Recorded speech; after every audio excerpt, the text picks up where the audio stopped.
നമസ്കാരം, Vettan news prime ടുഡേയിലേക്ക് സ്വാഗതം.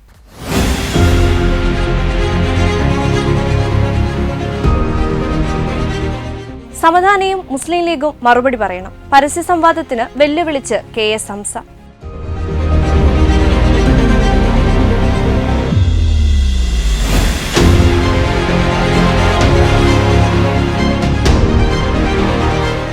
വിഷുക്കൈനീട്ടം കേരളത്തിലെവിടെയും തപാൽ വഴി അയക്കാൻ അവസരമൊരുക്കി തപാൽ വകുപ്പ്.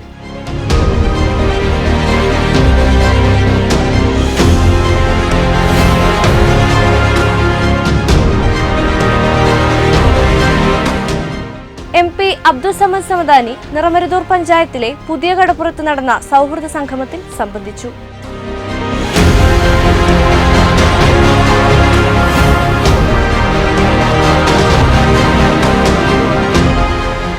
ന്യൂനപക്ഷ സ്കോളർഷിപ്പുകൾ റദ്ദാക്കിയെന്ന പ്രചരണം അടിസ്ഥാനരഹിതം. അഡ്വക്കേറ്റ് നിവേദിത സുബ്രഹ്മണ്യൻ.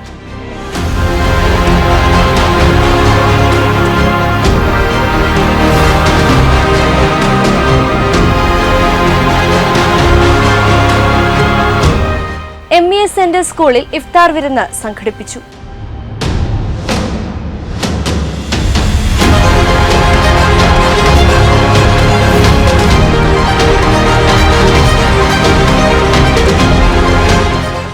വൈലത്തൂർ റോഡിൽ കൽപ്പകഞ്ചേരി പഞ്ചായത്തിന് സമീപത്ത് റോഡരികിലെ ആൽമരത്തിന് തീപിടിച്ചു.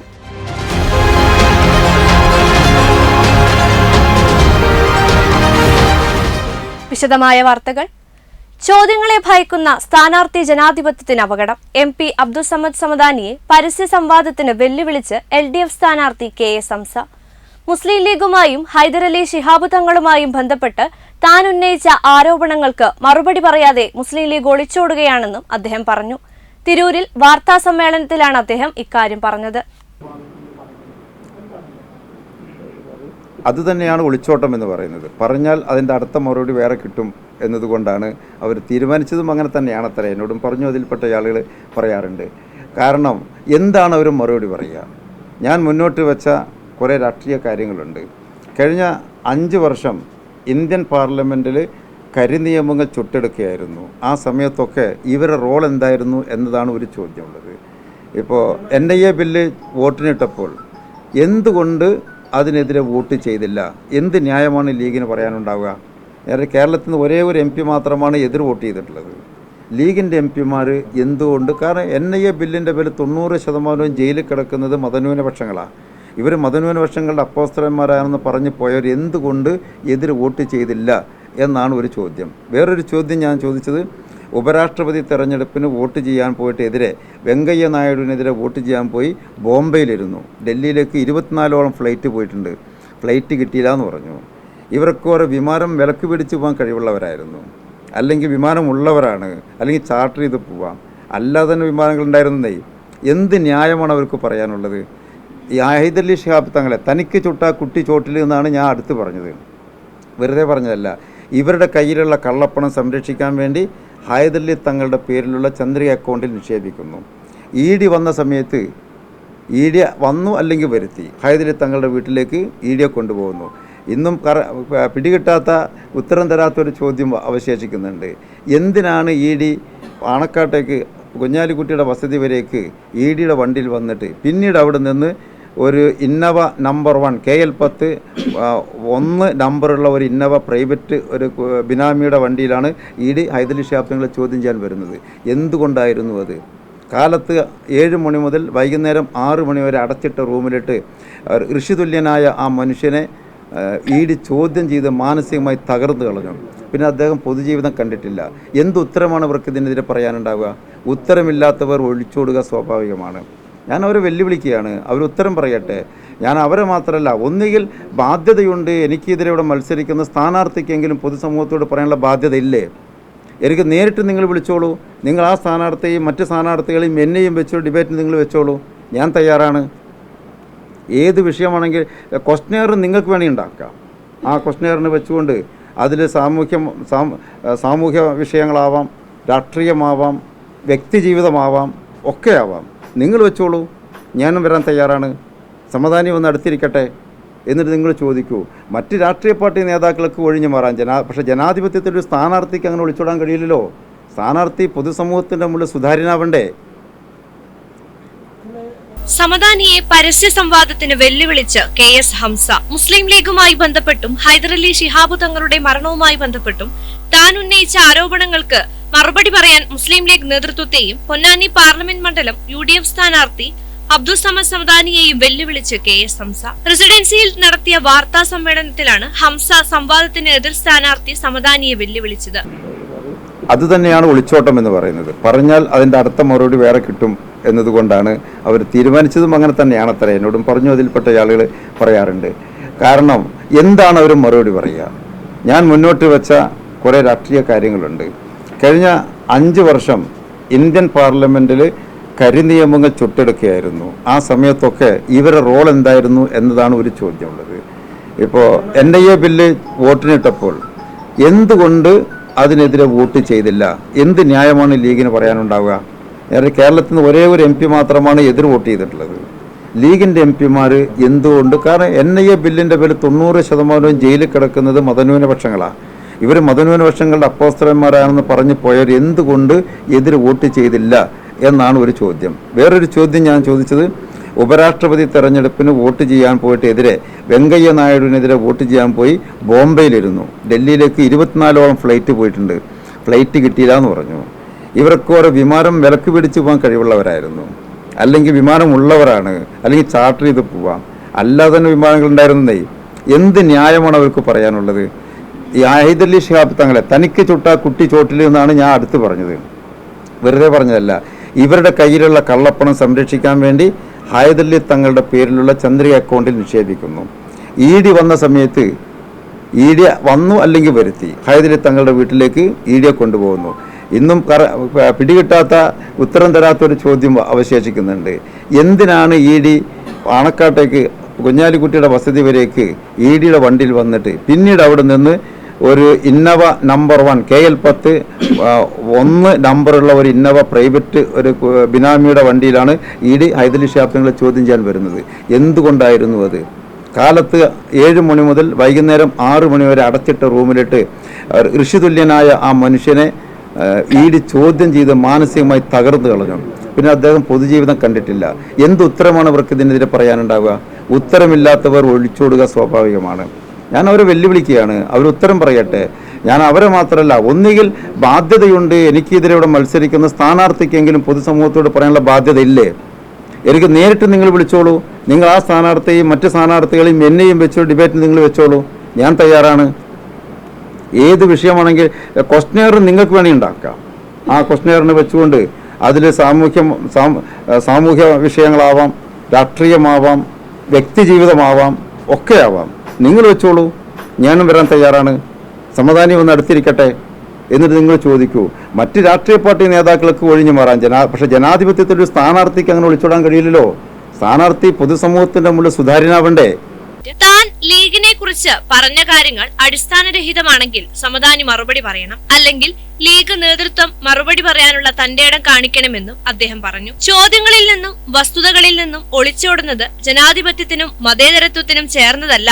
താൻ കൂടുതൽ കാര്യങ്ങൾ പറയുമെന്നും കൂടുതൽ ഹിതകരമല്ലാത്ത കാര്യങ്ങൾ വെളിപ്പെടുത്തുമെന്നും ഉള്ളതുകൊണ്ടാണ് മുസ്ലിം ലീഗ് നേതൃത്വം മൗനം പാലിക്കുന്നത്. എതിർ സ്ഥാനാർത്ഥി എന്ന നിലയിലെങ്കിലും തന്റെ ആക്ഷേപങ്ങൾക്ക് മറുപടി പറയാനുള്ള ബാധ്യത സമദാനി ഏറ്റെടുക്കണം. എവിടെയും പരസ്യ സംവാദത്തിന് സമദാനിയുമായി താൻ തയ്യാറാണെന്നും അദ്ദേഹം പറഞ്ഞു. വെട്ടൻ ന്യൂസ്, തിരൂർ. വിഷുക്കൈനീട്ടം കേരളത്തിലെവിടെയും തപാൽ വഴി അയക്കാൻ അവസരമൊരുക്കി തപാൽ വകുപ്പ്. ഈ മാസം 9 വരെ കൈനീട്ടം ബുക്ക് ചെയ്തയക്കാം. രാജ്യത്തെ ഏത് പോസ്റ്റ് ഓഫീസിൽ നിന്നും വിഷുക്കൈനീട്ടം ബുക്ക് ചെയ്തയക്കാം. പോസ്റ്റ് ഓഫീസുകളിൽ ഇതിനായി പ്രത്യേക അപേക്ഷാ ഫോം ലഭിക്കുമെന്ന് Tirur division post office superintendent AN Sunilkumar വെട്ടം ന്യൂസിനോട് പറഞ്ഞു. ഞാൻ Sunilkumar AN, postal superintendent, Tirur. ഈ വർഷവും പ്രിയപ്പെട്ടവർക്ക് വിഷു കൈനീട്ടം തപാൽ വഴി അയക്കാനുള്ള അവസരം തപാൽ വകുപ്പ് ഒരുക്കിയിട്ടുണ്ട്. ഈ മാസം 9 വരെയാണ് ബുക്ക് ചെയ്യാനുള്ള അവസാന തീയതി. നേരിട്ട് പോസ്റ്റ് ഓഫീസിൽ വരാതെ പോസ്റ്റ്മാൻ മുഖേന ഈ തുക ബുക്ക് ചെയ്യാൻ കൊടുത്താലും മതി. 101, 201, 301, 501, 1001 എന്നീ തുകകൾ പോസ്റ്റ് ഓഫീസ് മുഖേന നമ്മുടെ പ്രിയപ്പെട്ടവർക്ക് കൈനീട്ടമായി അയക്കാവുന്നതാണ്. 2022 ഇങ്ങനെ ഒരു പദ്ധതി പോസ്റ്റൽ ഡിപ്പാർട്ട്മെന്റ് തുടങ്ങിയത്. 2023 നല്ലൊരു പ്രതികരണമാണ് പൊതുസമൂഹത്തിൽ നിന്ന് ലഭിച്ചത്. ഇനി 2024 ഒരുപാട് പേർ നമ്മുടെ പോസ്റ്റ് ഓഫീസിനെ സമീപിക്കുന്നുണ്ട്. എങ്കിലും കേരളീയ സമൂഹം ഈ പദ്ധതി വൻ വിജയമാക്കി മാറ്റണമെന്ന് വിനീതമായി അപേക്ഷിക്കുന്നു. ഈ വിഷുക്കൈ നീട്ടം പ്രത്യേക കവറിൽ പുതിയ നോട്ടുകളായിട്ടാണ് ഈ നമ്മുടെ പ്രിയപ്പെട്ടവരുടെ കയ്യിലേക്ക് വിഷുവിന് മുമ്പ് എത്തിക്കുക. UDF സ്ഥാനാർത്ഥി ഡോക്ടർ MP അബ്ദുസമദ് സമദാനി നിറമരുതൂർ പഞ്ചായത്തിലെ പുതിയ കടപ്പുറത്ത് നടന്ന സൗഹൃദ സംഗമത്തിൽ സംബന്ധിച്ചു. താനൂർ നിയോജക മണ്ഡലം UDF ചെയർമാൻ രത്നാകരൻ ഉദ്ഘാടനം ചെയ്തു. വാതിലൂടെയാണ് അവർ വന്നത് 10 കൊല്ലം മുമ്പ്. അതേ വാതിലൂടെ ഇക്കുറി അവരെ പുറത്താക്കാനാണ് ഈ ലോക്സഭാ തെരഞ്ഞെടുപ്പ്. ഇത്രയും രാഷ്ട്രീയം ശക്തമായ നിലപാടാണ്. അതാണ് നമ്മളെ നിലപാട്. അപ്പൊ അതിനെ കുറിച്ചൊന്നും പറയാനില്ല, ഡൽഹിയെ പറ്റിയൊന്നും പറയാനില്ല, ഡൽഹിയിൽ അധികാരമാറ്റം പറയാനില്ല. ഇവിടുത്തെ ചില തർക്കങ്ങളും പറഞ്ഞിട്ട് ഈ ലോക്സഭാ തെരഞ്ഞെടുപ്പിനെ നിസ്സാരവൽക്കരിക്കുന്നത് ശരിയല്ല. നമ്മളെ നിലപാടാണ് ശരി. ഇവരെ മാറ്റണം, ഇവരെ ഇറക്കണം. ഇറക്കിയാൽ മാത്രം പോരാ, ഇറക്കണമെങ്കിൽ അതിന് ശക്തി വേണം. അവിടെ കയറി ഇരിക്കാൻ പറ്റിയ പാർട്ടി വേണം. ആരായിരുന്നു ഇന്ത്യയിൽ അവിടെ കയറി ഇരിക്കാൻ പറ്റിയ? ഇന്ത്യ അലയൻസിന്റെ തലപ്പത്തുള്ള പാർട്ടി അല്ലാതെ കോൺഗ്രസ് അല്ലാതെ ആരാണ് ഇന്ത്യയിൽ ഒരു ചന്ദ്രിക മുൻ പത്രാധിപർ CK താനൂരിനെ MP അബ്ദുസമദ് സമദാനി അദ്ദേഹത്തിന്റെ വസതിയിലെത്തി സന്ദർശിച്ചു. UDF നേതാക്കളായ MP Ashraf, K Salam, TV Kunhutty, advocate Rafeeq, AM Nasar, PM Haneefa, M Siddique, K Sadiq, KK Gafoor, councillor Nasara Siddique, ADS Safiya എന്നിവർ സംബന്ധിച്ചു. തുടർന്ന് തിരൂരങ്ങാടിയിൽ പ്രസിദ്ധ പാട്ടുകാരനായിരുന്ന AV മുഹമ്മദിന്റെ വസതിയിലെത്തി. OM കരുവാരക്കുണ്ട് എഴുതി ബാപ്പുട്ടി ചെറുമുക്ക് പാടിയ തെരഞ്ഞെടുപ്പ് പ്രചരണ ഗാനം അവിടെ വെച്ച് പ്രകാശനം ചെയ്തു. ശേഷം പത്മശ്രീ KV റാബിയയെയും അവരുടെ വസതിയിലെത്തി സമദാനി സന്ദർശിച്ചു. UDF നേതാക്കളായ CH Mahmood Haji, K Kunjimarakkar, M Abdurahman കുട്ടി, UA Razak, CH Abubakar Siddique, CH Ayyub, Ashraf Thacharappadikkal എന്നിവർ അദ്ദേഹത്തെ അനുഗമിച്ചു. വെട്ടന്നൂസ് താനൂർ. കേന്ദ്ര സർക്കാർ നൽകുന്ന ന്യൂനപക്ഷ സ്കോളർഷിപ്പുകൾ റദ്ദു ചെയ്ത് എന്ന പ്രചരണം അടിസ്ഥാനരഹിതമാണെന്ന് പൊന്നാനി NDA സ്ഥാനാർത്ഥി അഡ്വക്കേറ്റ് നിവേദിത സുബ്രഹ്മണ്യൻ. നരേന്ദ്രമോദി സർക്കാർ സ്കോളർഷിപ്പ് റദ്ദാക്കുകയല്ല, മറിച്ച് 1 കോടി സ്കോളർഷിപ്പ് ഉണ്ടായിരുന്നത് 5 കോടിയാക്കി ഉയർത്തിയെന്നും അവർ പറഞ്ഞു. ഇന്ന് തിരൂരങ്ങാടി ഭാഗത്തായിരുന്നു എൻ്റെ പര്യടനം. 2 പ്രധാന വിഷയങ്ങളാണ് ഇന്ന് എനിക്ക് മുമ്പിൽ വന്നത്. ഒന്നാമതായിട്ട് നമ്മുടെ BJP എന്ന പ്രസ്ഥാനത്തിനെതിരെ നിരവധിയായിട്ടുള്ള ആയുധങ്ങൾ ഉപയോഗിക്കുന്നു ഇരു കക്ഷികളും. BJP ഒരു തരത്തിലും ഇവിടെ ക്ലച്ച് പിടിക്കരുത് എന്നുള്ള ഉദ്ദേശത്തിൽ വരുന്ന നിരവധിയായിട്ടുള്ള ആരോപണങ്ങളിൽ കള്ള ആരോപണങ്ങളാണ്, കപടമായിട്ടുള്ള രാഷ്ട്രീയമാണ് ഇവിടെ നടക്കുന്നത് എന്നൊക്കെ ഭാരതീയ ജനതാ പാർട്ടി ജനങ്ങളോടൊപ്പം നിന്ന് സംസാരിക്കുകയും അവർക്ക് വേണ്ടി പ്രവർത്തിക്കുകയും ചെയ്ത് കാണിച്ചു കൊടുക്കുന്നുണ്ടെങ്കിലും ഇടയ്ക്ക് ഉയർന്നു വരുന്ന കാര്യങ്ങളിൽ ഒന്നാണ് ഈ സ്കോളർഷിപ്പുകൾ. മൈനോറിറ്റിക്കുള്ള, ന്യൂനപക്ഷ വിഭാഗങ്ങൾക്കുള്ള സ്കോളർഷിപ്പുകൾ റദ്ദ് ചെയ്തു നരേന്ദ്രമോദി സർക്കാർ എന്നുള്ള ഒരു കള്ളമായിട്ടുള്ള ആരോപണം. നമുക്കറിയാം, നരേന്ദ്രമോദി സർക്കാർ 1 കോടി സ്കോളർഷിപ്പ് ഉണ്ടായിരുന്നത് 5 കോടി സ്കോളർഷിപ്പുകളാക്കി വർദ്ധിപ്പിച്ചിട്ടുണ്ട്. ഒരു 15 ഇന പദ്ധതികളാണ് നിലവിൽ ഈ മൈനോറിറ്റി വിഭാഗത്തിലെ വിദ്യാർത്ഥികൾക്കായിട്ട് നടപ്പിലാക്കി വരുന്നത്. തവനൂർ മണ്ഡലത്തിലെ തൃപ്രങ്ങോട് വാളമരുതൂരിൽ 2 ഏക്കർ സ്ഥലത്ത് വിളയിച്ച കണിവെള്ളരി വിളവെടുപ്പ് നടത്തിക്കൊണ്ടാണ് അഡ്വക്കേറ്റ് നിവേദിത സുബ്രഹ്മണ്യൻ പ്രചരണം ആരംഭിച്ചത്. വാളമരുതൂർ ദേവീക്ഷേത്ര ഭൂമിയിൽ കർഷക ദമ്പതിമാരായ മനോജ്, സീമ എന്നിവർ കൃഷി ചെയ്ത കണിവെള്ളരികളാണ് വിളയെടുത്തത്. മംഗലം പഞ്ചായത്തിലെ വിവിധ മേഖലകളിൽ സ്ഥാനാർത്ഥി വോട്ടു തേടി. വാളമരുതൂരിലെ ഹരിതകർമ്മ ജീവനക്കാരുമായും സംസാരിച്ച സ്ഥാനാർത്ഥി അഡ്വക്കേറ്റ് നിവേദിത സുബ്രഹ്മണ്യൻ കാവഞ്ചേരി കോലോത്ത് വളപ്പിൽ നടന്ന കുടുംബയോഗത്തിലും പങ്കെടുത്തു. തൃപ്രങ്ങോട് മണ്ഡലം president Ajesh Ambatt, BJP Mangalam panchayat president T Sreenivasan, booth president Premkumar, OBC Morcha സംസ്ഥാന കമ്മിറ്റി അംഗം മനോജ് പാറശ്ശേരി തുടങ്ങിയവർ സ്ഥാനാർത്ഥിക്കൊപ്പം പര്യടനത്തിന് നേതൃത്വം നൽകി. കപട ആരോപണങ്ങളും കള്ള ആരോപണങ്ങളുമായി പ്രചരണങ്ങളുമൊക്കെയായി നിരവധി പേർ പ്രതിപക്ഷത്തിൻ്റെ ഭാഗത്ത് നിന്ന് ഇവിടെയും പ്രവർത്തിച്ചു വരുന്നത്. പ്രിയപ്പെട്ട വോട്ടർമാർ ഒന്ന് മനസ്സിലാക്കണം, നമുക്ക് ലഭിക്കാനുള്ളത് നമുക്ക് ലഭിച്ചേ മതിയാകൂ. കള്ളത്തരത്തിൽ ഒരു കാര്യവുമില്ലാതെ മറ്റുള്ളവർ ആ തുക തട്ടിയെടുക്കുന്നുവെങ്കിൽ അതിനെ തടസ്സം ചെയ്യേണ്ട ഉത്തരവാദിത്വം നരേന്ദ്രമോദി സർക്കാർ ഉണ്ട് എന്നുള്ളത് കൊണ്ട് തന്നെ ആ ഒരു കർത്തവ്യമാണ് നരേന്ദ്രമോദി സർക്കാർ നിർവഹിച്ചു വരുന്നത്. പാവപ്പെട്ടവർക്കുള്ള ആനുകൂല്യങ്ങൾ വെറുതെ ഒരു ആൾ പോലും, ഒരു അർഹതയുള്ളവരെ എന്ന് പോട്ടെ, അത്തരത്തിൽ ഒരു കുഞ്ഞു പോലും ഇല്ല എന്നിരിക്കെ ആ കുഞ്ഞുങ്ങളുണ്ട് എന്ന് പറഞ്ഞ് സ്കോളർഷിപ്പുകളും മറ്റു ആനുകൂല്യങ്ങളും തട്ടിയെടുത്തവർക്കെതിരെ നടപടികൾ സ്വീകരിക്കുന്നു. അതല്ലെങ്കിൽ ഇപ്പോൾ ഡയറക്റ്റ് ബെനിഫിറ്റ് ട്രാൻസ്ഫറിലൂടെ കുട്ടികൾക്ക് അർഹമായിട്ടുള്ള തുക അവരിലേക്ക് എത്തിക്കുന്നതിനുള്ള പരിശ്രമം നരേന്ദ്രമോദി സർക്കാർ നടത്തുന്നു എന്നുള്ളത് കൊണ്ട് അനർഹരായിട്ടുള്ള ഒരാൾക്ക് പോലും ഇതിൽ കൈയിട്ട് വരാൻ സാധിക്കുന്നില്ല എന്നുള്ളതാണ് വാസ്തവം. അത്തരത്തിലൊരു നിലപാടാണ് നരേന്ദ്രമോദി സർക്കാർ സ്വീകരിച്ചു വരുന്നത്. അത് തന്നെയാണ് തുടർന്നും ഈ നാട്ടിലെ സാധാരണക്കാരുടെ കണ്ണീരൊപ്പുന്നതിനായിട്ട് നരേന്ദ്രമോദിയുടെ കരുതൽ ഉണ്ടാവുമെന്ന് ഉറപ്പായും നിങ്ങൾക്ക് മുമ്പിൽ പറയാനും എനിക്ക് സാധിക്കുന്നതിൻ്റെ ഒരു പ്രധാന കാരണം. മറ്റൊന്ന്, ഹരിതകർമ്മസേനയിൽ പോലെയുള്ള കുടുംബശ്രീയുടെ എല്ലാം യൂണിറ്റുകൾ പ്രവർത്തിക്കുന്ന സ്ത്രീകൾക്ക് അർഹമായിട്ടുള്ള അംഗീകാരം എന്ന പോലെ തന്നെ അർഹമായിട്ടുള്ള ഒരു അവകാശവും നരേന്ദ്രമോദി സർക്കാർ ഉറപ്പാക്കുന്നുണ്ട്. അവർക്കായിട്ട് നിരവധിയായിട്ടുള്ള പദ്ധതികൾ, കൂട്ടായ്മകളിൽ സ്വയം പര്യാപ്തമായിട്ടുള്ള ഒരു ഗ്രാമം ഒരു ഗ്രാമം പടുത്തുയർത്തുന്നതിനാവശ്യമായിട്ടുള്ള സാമ്പത്തിക സഹായങ്ങളും ആനുകൂല്യങ്ങളും അവർക്ക് എത്തിക്കുന്നുണ്ട്. എന്നാൽ അതിനുപോലും തടസ്സം രാഷ്ട്രീയ വിവേചനം വെച്ചുകൊണ്ട്, രാഷ്ട്രീയ വേർതിരിവുകൾ ഉണ്ടാക്കിക്കൊണ്ട് അർഹരായിട്ടുള്ള SC വിഭാഗത്തിലെ കുട്ടികൾക്കുള്ള പഠനമുറിയാവട്ടെ, ശൗചാലയമാവട്ടെ, വീടുകളാവട്ടെ നൽകാതെ പോകുന്നു എന്നുള്ള ഒരു കാര്യം എൻ്റെ ശ്രദ്ധയിൽപ്പെട്ടിട്ടുണ്ട്. തീർച്ചയായിട്ടും അർഹതയുള്ള എല്ലാവരിലേക്കും നരേന്ദ്രമോദി സർക്കാരിൻ്റെ പദ്ധതികൾ എത്തിക്കുക എന്നുള്ള ദൗത്യം ഞങ്ങൾ ഏറ്റെടുത്തുകൊണ്ട് പ്രവർത്തിക്കും. അതിന് ആര് തടസ്സം സൃഷ്ടിക്കാൻ ശ്രമിച്ചാലും ഇനി സാധിക്കില്ല എന്നുകൂടി ഈ അവസരത്തിൽ സൂചിപ്പിക്കുകയാണ്. Vettan news Ponnani. MES centre സ്കൂളിൽ ഇഫ്താർ വിരുന്ന് സംഘടിപ്പിച്ചു. Kollam excellence academy director doctor CM Sabir Navas Ramadan സന്ദേശം നൽകി. ചടങ്ങിൽ സ്കൂൾ ചെയർമാൻ അൻവർ സാദത്ത് കള്ളിയത്ത് അധ്യക്ഷത വഹിച്ചു. മനുഷ്യനെക്കുറിച്ച് നൽകിയിട്ടുള്ള ഒരു വിശേഷണവും അതാണ്. വഖുലിക്കൽ ഇൻസാനു ദഈഫ. മനുഷ്യൻ വളരെ ദുർബലനായ ഒരു സൃഷ്ടിയായിട്ടാണ് അവനെ നാം സൃഷ്ടിച്ചിട്ടുള്ളത് എന്നാണ്.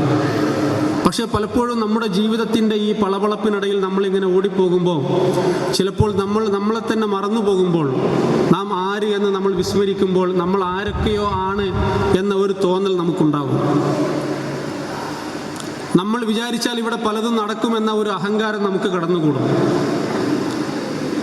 എന്നാൽ നമ്മുടെ ശരീരത്തിനകത്ത് പ്രവർത്തിക്കുന്ന MES സെന്റർ സ്കൂളിൽ ഇഫ്താർ വിരുന്നിൽ നിരവധി ആളുകൾ പങ്കെടുത്തു. Secretary Salam P. Lillies doctor Sabir നവാസിനെ ചടങ്ങിൽ ആദരിച്ചു. Principal VP Madhusoodanan, MES Malappuram ജില്ലാ committee president K. Muhammad Shafi Haji, treasurer K. Abdul Jaleel, Mampad MES college chairman M. Moideenkutty, vice chairman P. A. Rasheed, joint secretary Najmuddeen Kallingal, vice principal PT Benny, management അംഗങ്ങൾ തുടങ്ങിയവർ പങ്കെടുത്തു. ഒറ്റപ്പെട്ട അവസാനത്തെ രാവുകളിൽ നിങ്ങൾ ലൈലത്തുൽ ഖദറിനെ പ്രതീക്ഷിച്ചു കൊള്ളുക. 1000 മാസങ്ങളേക്കാൾ പുണ്യം ആകാശത്തുനിന്ന് ഭൂമിയിലേക്ക്. വെട്ടൻ ന്യൂസ് തിരൂർ. വൈലത്തൂർ റോഡിൽ കൽപ്പകഞ്ചേരി പഞ്ചായത്തിന് സമീപത്ത് റോഡരികിലെ ആൽമരത്തിന് തീപിടിച്ചു. തിരൂരിൽ നിന്നെത്തിയ അഗ്നിശമന സേനയാണ് തീയണച്ചത്. തീപിടിക്കാനുള്ള കാരണം വ്യക്തമല്ല. റോഡരികിലേക്ക് ചാഞ്ഞതിനെ തുടർന്ന് ശിഖരങ്ങൾ മുറിച്ചുമാറ്റിയ ആൽമരമാണ് അഗ്നിക്കിരയായത്. വൈലത്തൂർ റോഡിൽ കൽപ്പകഞ്ചേരി പഞ്ചായത്തിന് സമീപത്ത് റോഡരികിലെ ആൽമരത്തിന് തീപിടിച്ചു. തിരൂരിൽ നിന്നെത്തിയ അഗ്നിശമന സേനയാണ് തീയണച്ചത്.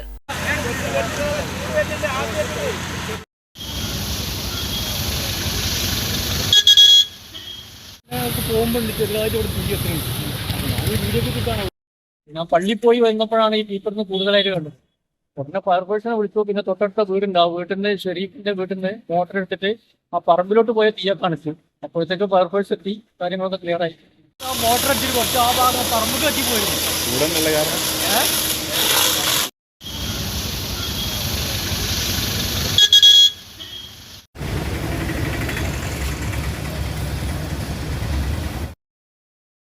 Assistant station officer K. Biju, K. Ashokan, fire rescue ഓഫീസർമാരായ KP Sunil, KK Sandeep, VC Raghuraj, K. Abhilash, D Devan, ഹോങ്കാൾ PV ഗോപി എന്നിവർ ചേർന്നാണ് തീ പൂർണ്ണമായും അണച്ചത്. Trauma care Kalpakanchery unit leader Ismail Paravannur രക്ഷാപ്രവർത്തനത്തിന് നേതൃത്വം നൽകി.